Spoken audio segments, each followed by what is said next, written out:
Good morning, student. This one is your third chapter of macroeconomics, circular flow of income, class +2.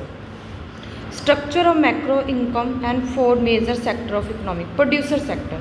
बेटा देखो हमारी इस economy में बहुत सारी चीज़ें होती हैं। एक प्रोडक्शन करता है, एक हाउस होल्ड होता है, कंजप्शन करता है, गवर्नमेंट होती है, एक्सटर्नल सेक्टर होते हैं। जो प्रोड्यूसर सेक्टर है, प्रोड्यूसर सेक्टर क्या करता है? इकोनॉमी का एक पार्ट होता है जो सारी गुड्स एंड सर्विस की ये करता है, प्रोडक्शन करता है।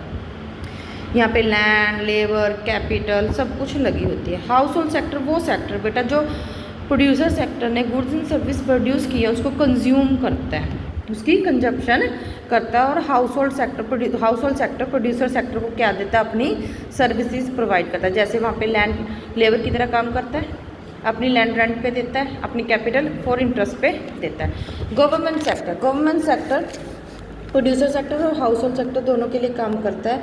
ये हाउस होल्ड सेक्टर के लिए वेलफेयर का काम करता है और गवर्नमेंट प्रोड्यूसर सेक्टर से ये टैक्सेस लेता है। इवन कि हाउस होल्ड सेक्टर से भी इनकम टैक्स जैसे टैक्सेस लेता है और प्रोड्यूसर सेक्टर को भी हेल्प करता है जस्ट लाइक अ सब्सिडरी के रूप में।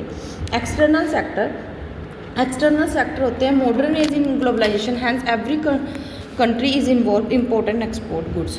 बेटा ग्लोबलाइजेशन हो चुकी है, हम इम्पोर्ट एंड एक्सपोर्ट करते हैं, फ़ॉरेन को माल बेचते हैं, फ़ॉरेन से लेते हैं। ये सारी एक्टिविटी एक्सटर्नल सेक्टर के अंदर आती है। What is the circular flow of income? Income का सर्कुलर फ्लो क्या होता है? सर्कल मतलब ऐसे घूमना। जब इनकम देखो बेटा, प्रोड्यूसर सेक्टर ने जो प्रोडक्शन की है उसको कंजप्शन कौन करेगा? जस्ट लाइक होम सेक्टर किस पे खर्च कर रहा है? प्रोड्यूसर सेक्टर को वो इनकम दे रहा है, उसको वो क्या दे रहा है? सर्विस दे रहा है। ऐसे ही जो प्रोड्यूसर सेक्टर के हाउस होल्ड सेक्टर के पास पैसे कहाँ से आए? जो वो प्रोड्यूसर सेक्टर में काम करते हैं, लेबर के रूप में सैलरी लेते हैं, वेजेस लेते हैं, इंटरेस्ट लेते हैं, रेंट लेते हैं, तो उनके पास इनकम आती है। ठीक है जी, आपस में ये सर्कल घूमता है। Circular flow of income refer to an ever continuous process under which various sector in the economic exchange goods and service on one hand and money of the other. एक साथ तो वो कहता है गुड्स एंड सर्विस देगा, दूसरे हाथ में वो पैसा लेगा। ठीक है जी। Real flow and monetary flow. Real flow क्या होता है बेटा? जब producer sector household sector को गुड्स एंड सर्विस बेच रहा है, दैट इज़ रियल फ्लो कर रहा है। जब house hold sector producer sector को पैसे दे रहा है, उसके अगेंस्ट वो क्या कर रहा है? मनी फ्लो कर रहा है। That is real flow, that is a money flow. The flow of goods and service among various sector of the economics known as real flow. वो किसी भी सेक्टर को गुड्स एंड सर्विस दे रहा है, real flow. For example देखो diagram से पता चलता है। House hold sector, producer sector. Household sector को ये क्या कर रहा है? यहाँ पे लेबर कर रहा है तो वो सर्विस फ्लो कर रहा है, जिसको गुड्स एंड सर्विसेज दे रहा है तो वो रियल फ्लो। मॉनेटरी फ्लो जब वो पैसा दे रहा है उसके अगेंस्ट सर्विस के against. The flow of monetary among various sector of economic for the exchange of goods and service is known as monetary. पैसा देता है उस गुड्स एंड सर्विस के अगेंस्ट, उसको मॉनेटरी फ्लो बोला जाता है। मॉनेटरी फ्लो कैसा है देखो बेटा।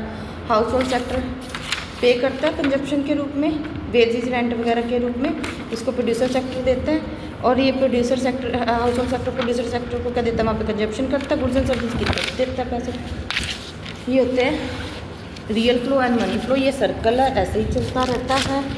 आगे है real variable and monetary variable. It is important is note that real flow involves real variable while monetary flow involves monetary variable. Real variable are in form of goods and service and factor service. On the other hand, monetary variable are in the form of factor payment, rent, wages, interest and profit and consumption expense. Important aspects concerning circular flow of income. Origin of circular flow of income कैसे बना? The interdependence among various sectors of economics in the form of circular flow of income was first of all explained by साइकॉट।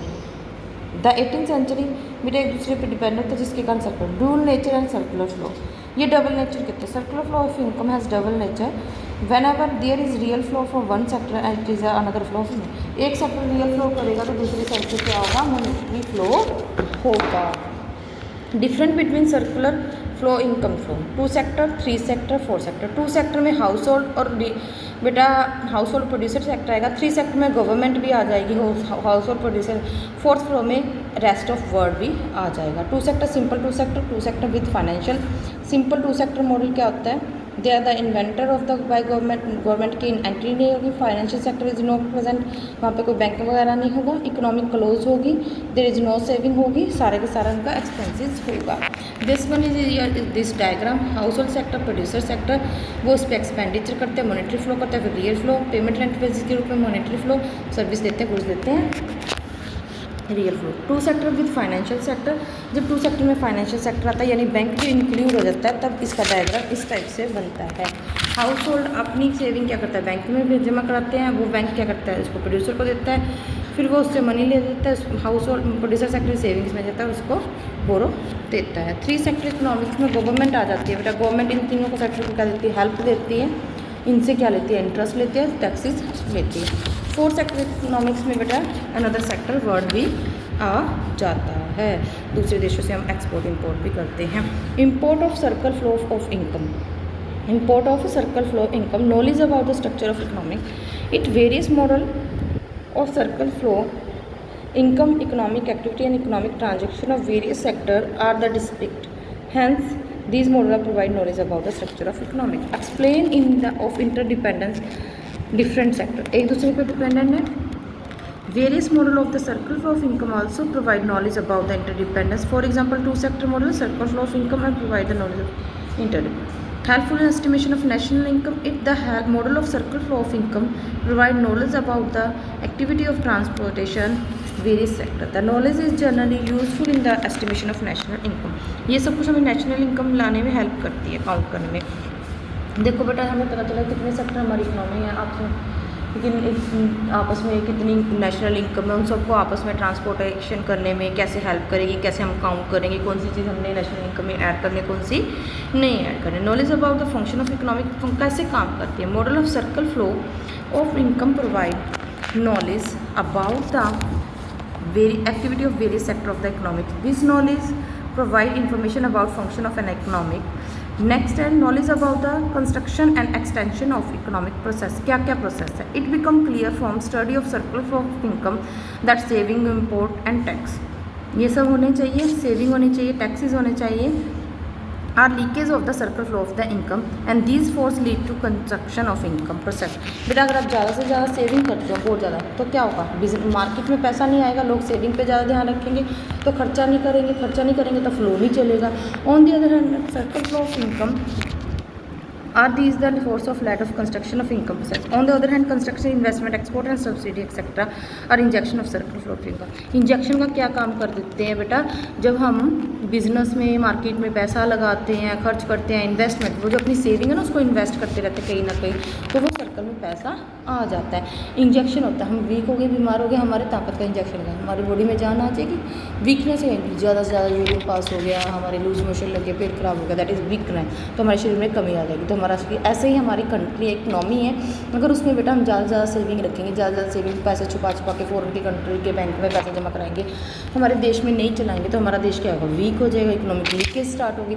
अगर हम उसमें injection पैसे हैं जो हमारा saving किया होगा वो इन्वेस्ट करते रहेंगे, कहीं ना कहीं खर्चा करते रहेंगे, तो दैट इज़ हमारी इकोनॉमिक्स में चलता रहेगा। अगर गवर्नमेंट भी इसमें सब्सिडी वगैरह देके खर्चा करेगी तो चलता रहेगा। Knowledge about state related in to income, the study of the stage of circle flow of income provide knowledge about various stages related with national income। from this we come to know that first of all national income is generated, that in then it is distributed among, in the end it spent, this expenditure again leads to production and this clear flow goes on regularly। conclusion क्या निकलता है, hence it will become clear that concept of circular flow of income is highly important, बहुत ज़्यादा important है। It provides important knowledge about the structure of economy, economic के structure के बारे में बताते हैं। It is also basic of the measurement of national income of economic के नेशनल इनकम को काउंट करने में। देखो बेटा हमारे पास 4 सेक्टर इकोनॉमिक है, हाउस होल्ड सेक्टर आएगा, फाइनेंशियल सेक्टर आएगा, प्रोड्यूसर सेक्टर आएगा, the rest of the board आएगा। गवर्नमेंट इनसे टैक्स इम्पोज करती है, इनको हेल्प देती है, इनसे भी टैक्स लेती है और उनको सब्सिडीज़ वगैरह देती है, इसको भी सेविंग देती है, इसकी बोरिंग लेती है। ऐसे रेस्ट ऑफ वर्ल्ड से हम क्या करते हैं, प्रोड्यूसर सेक्टर एक्सपोर्ट करता है, इंपोर्ट करता है, एक्सपोर्ट और इंपोर्ट करता है। 3 सेक्टर में गवर्नमेंट आ जाती है, फाइनेंशियल आ जाता है, government, financial, house hold and producer, ये सारे वही काम करेंगे, रेस्ट ऑफ वर्ल्ड खत्म हो गए। इनमें दोनों रह जाएंगे, तीनों और हाउस होल्ड सेक्टर। ये देखो फाइनेंशियल सेक्टर जब बैंकिंग वगैरह लेते हैं अभी भी 2 सेक्टर है। दैट इज़ योर कंप्लीट और third chapter. Next video next chapter. Okay, thank you बेटा।